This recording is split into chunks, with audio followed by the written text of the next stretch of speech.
Hello दोस्तों, map techno में आप सबका स्वागत है। आज का जो वीडियो है काफ़ी कमाल का है क्योंकि आज के टॉपिक में जो है आज के वीडियो में हम एरेज इन सी प्रोग्रामिंग को समझेंगे। एक्चुअली एरेज क्या होता है, ये एरेज वाला कंसेप्ट काफ़ी यूज़ होता है सी प्रोग्रामिंग में।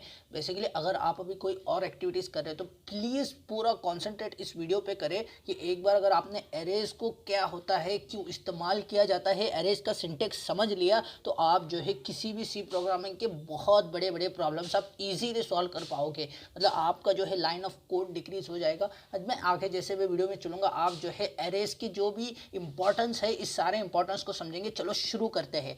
एक्चुअली एरेज क्या होता है, what is an array?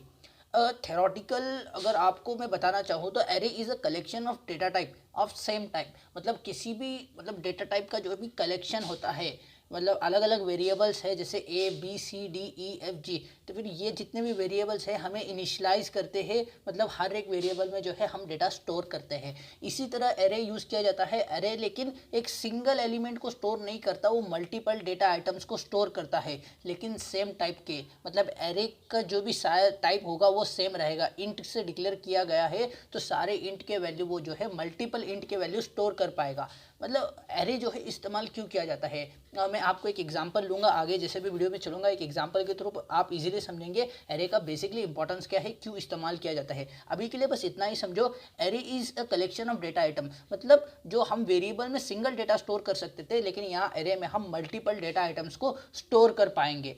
Array अरे एरे जो है यहाँ पे कंटिन्यूस मेमोरी लोकेशन पर वर्क करता है। मतलब एरे को जिस तरीके से भी हम इनिशलाइज करें, कितने भी वैल्यू हम एरे में स्टोर करें, मतलब वो जो स्टोर होते हैं वो कॉन्टिन्यूस होते हैं। मतलब एक के बाद एक स्टोर किया जाता है। ऐसा नहीं होता कि एक पहला एलिमेंट यहाँ स्टोर हो जाएगा, दूसरा एलिमेंट यहाँ स्टोर हो जाएगा, ऐसा नहीं होता। पहले के बाद दूसरा एलिमेंट, दूसरे के बाद तीसरा एलिमेंट, तीसरे के बाद चौथा एलिमेंट, वन बाय वन जो है डेटा जो है एलिमेंट स्टोर किए जाते हैं।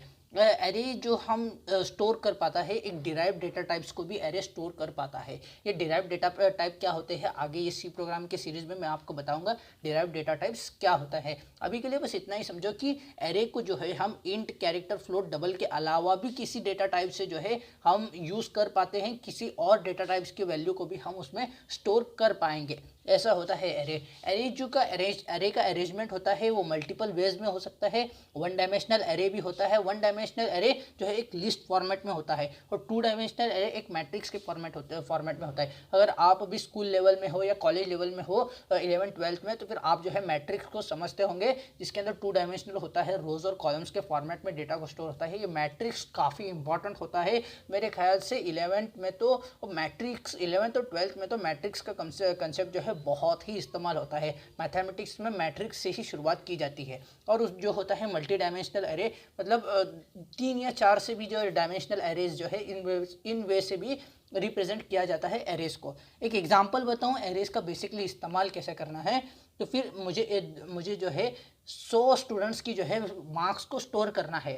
एक क्लास में जो है 100 बच्चे हैं और उनके 100 बच्चे की अगर मुझे मार्क्स को स्टोर करना है तो वहाँ पे मैं बेसिकली अपना रेगुलर फॉर्म क्या यूज़ करूँगा कि 100 वेरिएबल क्रिएट करूँगा और उन 100 वेरिएबल को क्रिएट करके जो है हर एक वेरिएबल को इनिशलाइज करूँगा या यूज़र से स्कैनफ के थ्रू लेके A1 के अंदर, A2 के अंदर, A3, A4, A5, A6 ऐसे A100 तक जो है मैं हर एक स्टूडेंट्स की वैल्यू स्टोर करता जाऊंगा, जिसके लिए लाइन ऑफ कोड तो बहुत ही बढ़ जाएगा और उसी के पास जो भी कोड की जो कॉम्प्लेक्सिटी है वो भी बढ़ जाएगी। अभी इस कंसेप्ट में जो है एरे का इस्तेमाल होता है। अगर हम एरे इस्तेमाल करेंगे तो फिर कितने आसानी से प्रोग्रामिंग हो जाएगी आप देख सकते हैं कि मैं बस एक ही एरे लूँगा जिसकी साइज़ 100 होगी और उस 100 साइज़ के एरे में 100 वैल्यूज़ को मैं स्टोर कर पाऊँगा। मतलब जहाँ मुझे यहाँ 100 वेरिएबल्स लेने पड़ रहे थे वहाँ पे मैं बस एक वेरिएबल को डिक्लेयर करके, एक वेरिएबल को यूज़ करके मैं 100 अलग अलग वैल्यूज़ को स्टोर कर पा रहा हूँ, लेकिन उनका डेटा टाइप जो है सेम होना चाहिए। यही कंसेप्ट होती है एरे की। एरे यूज़ होता है इसी के लिए।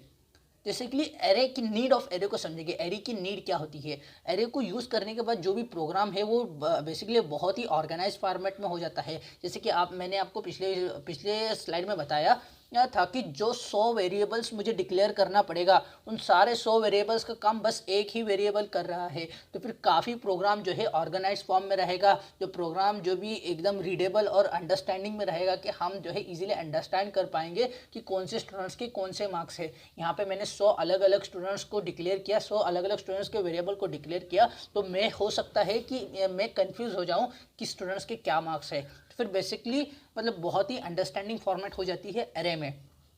अभी एग्जाम्पल जो मैंने पिछले तरीके से लिया वही एग्जाम्पल कि अगर आपको जो है एक क्लास का पूरे क्लास का जो है एवरेज स्कोर निकालना है और एक क्लास में जो है 50 बच्चे हैं, तो आप जो है एरे की विदाउट यूजिंग एरे, अगर आप एरे नहीं यूज़ करें तो आप कैसे करेंगे कि 50 वेरिएबल डिक्लेयर करेंगे, हर 50 वेरिएबल को जो है किसी भी वैल्यू से इनिशियलाइज कर देंगे, हर 50 वेरिएबल्स में कुछ वैल्यू स्टोर कर देंगे और फिर इन सारे वेरिएबल्स का जो है एडिशन करेंगे और उसे डिवाइडेड सबका एडिशन करने के बाद टोटल जो भी स्कोर होगा उसको आप डिवाइडेड बाय 50 करेंगे और एवरेज स्कोर जो है निकल जाएगा। ये होगा विदाउट एरे, अगर आपने एरे नहीं यूज़ किया तो। अगर इसका जो ही इजी सॉल्यूशन जो है वो एरे से होगा कि मैं बस जो है मार्क्स नाम का एक वेरिएबल एरे जो है डिक्लेयर करूँगा, मार्क्स नाम का एक एरे डिक्लेयर करूँगा, उसके अंदर जो है 50 वैल्यूज़ जो है स्टोर कर दूँगा।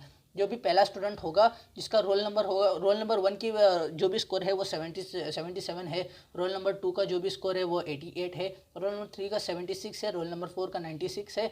इस तरह जो है सारे स्टूडेंट्स के वैल्यूज़ आसानी से बस एक ही वेरिएबल में स्टोर हो जाएगी। और जो है सबसे इम्पॉर्टेंट बात, एरे का जो भी इंडेक्सिंग शुरू होता है जीरो से होता है।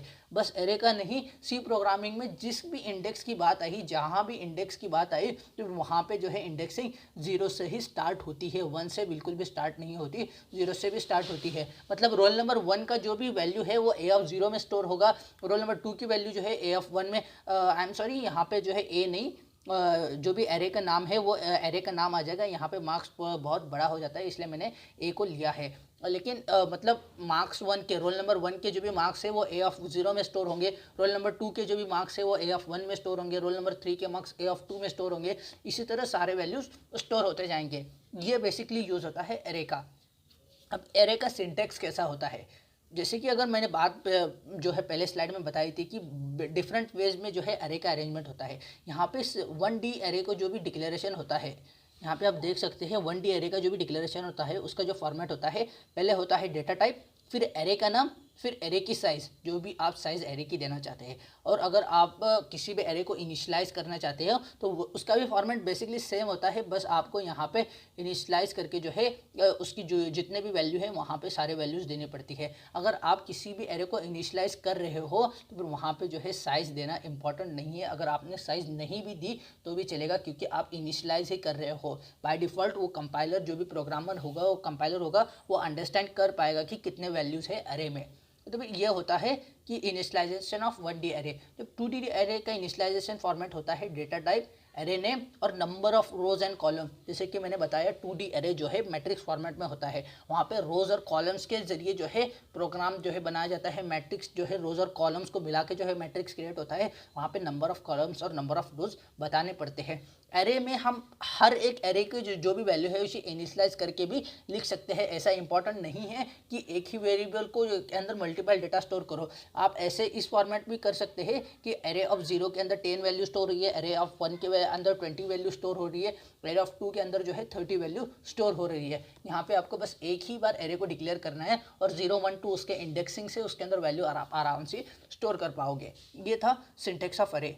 और जो लास्टली मैं आपको बता दूं, ये काफ़ी इंपॉर्टेंट है, इस चीज़ को 100 बहुत ज़रूरी सुने कि अगर आपने एरे ऑफ 100 को डिक्लेयर किया है तो एरे ऑफ 100 में वो एरे ऑफ 0 से स्टार्ट होगा और एरे ऑफ 99 को उसका जो है इंडेक्सिंग 0 to 99 पे ही एंड होगा, एरे ऑफ 100 इंडेक्सिंग नहीं होगा। ये बेसिकली आप इस चीज़ को समझे।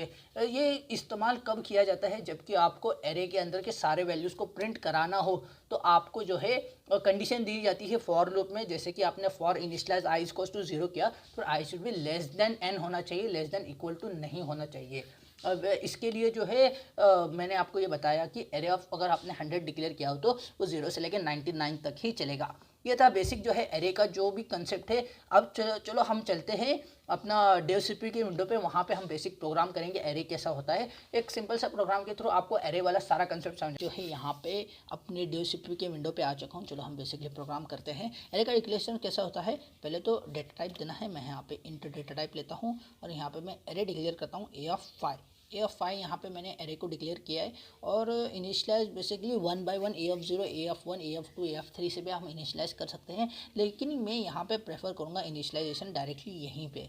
यहाँ पे मैं A0 के अंदर 10 की वैल्यू, फिर A1 के अंदर 20 की वैल्यू, A2 के अंदर 30 की वैल्यू, सॉरी कॉमा देना था, 30 की वैल्यू, फिर A4 के अंदर 3 के अंदर जो है 40 की वैल्यू, फिर A4 के अंदर जो है 50 की वैल्यू यहाँ पे मैंने स्टोर कर दिया है। और मैं बेसिकली हर एक A0, A0, 1, 2, 3, 4 सारे वैल्यू को जो है यहाँ पे प्रिंट कराता हूँ।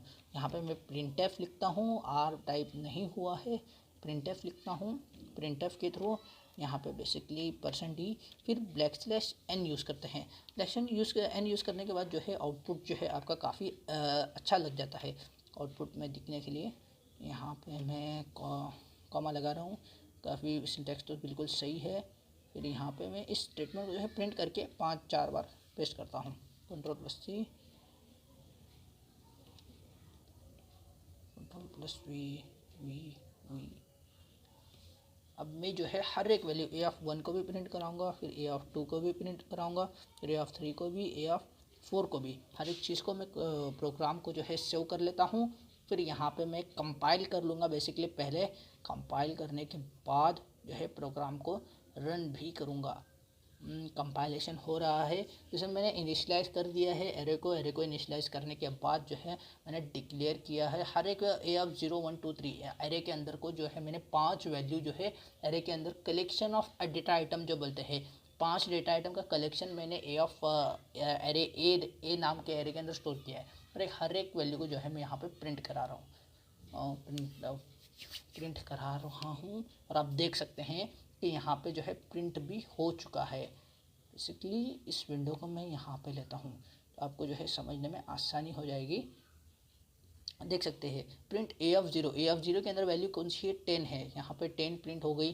फिर यहाँ पे 20, 30, 40, 50 इस तरीके से जो है बेसिकली एरे का प्रोग्राम होता है। मैं अपने पिछले वीडियो में जो अगले वीडियो में पिछले नहीं सॉरी मैं अपने अगले वीडियो में जो है एरे पे एक बड़ा सा प्रोग्राम करेंगे जिसके अंदर हम जो है ग्रेड कैलकुलेट करेंगे या कोई भी स्कोर कैलकुलेट करेंगे। मैं अलग प्रोग्राम करने की दिखाने की कोशिश करूँगा जो काफ़ी लोग इस्तेमाल नहीं कर पाते, काफ़ी लोग जो है इस चीज़ को नहीं दिखाते। इन सारी चीज़ों को मैं जो है आपको दिखाने की कोशिश करूँगा।